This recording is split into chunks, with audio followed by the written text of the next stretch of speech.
ഇനി ഞാൻ ബിസിനസ്സുകാരെ പറ്റി പറയട്ടെ. Yes sir. എന്തിനാടാ ഇങ്ങനെ കസ്റ്റമേഴ്സിന്റെ പുറകെ പോയി ഇങ്ങനെ തെണ്ടുന്നത് നാറികളെ?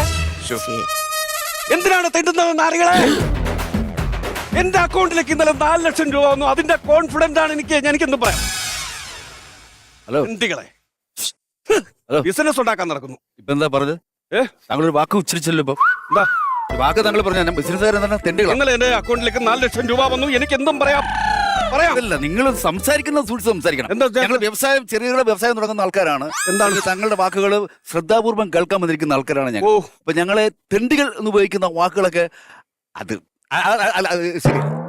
ഞങ്ങൾ പണം മുടക്കി ഞങ്ങൾ ഇവിടെ വരുത്തിയിട്ട് ഞങ്ങൾ തെണ്ടികൾ എന്ന് പറയുന്നത് അത് ശരിയാന്നുള്ളത്. അതിനിപ്പോ എന്താണ് വേണ്ടത്? താങ്കൾ വേണ്ടത് അത് പിൻവലിക്കണം, മാപ്പ് പറയണം. That's all. ഇല്ല, ഞാനത് പറയില്ല. കാരണം എന്റെ കോൺഫിഡൻസ്, എനിക്ക് 4 ലക്ഷം ഇന്നലെ എന്റെ അക്കൗണ്ടിൽ വന്നപ്പോൾ എനിക്കുണ്ടായ കോൺഫിഡൻസ് എനിക്കെന്തും പറയാം. ഞാൻ തീ തീറ്റിക്കും, എല്ലാത്തിനും തീ തീറ്റിക്കും. കുറെ ബിസിനസ്സുകാർ വന്നിരിക്കുന്നു, തെണ്ടികൾ.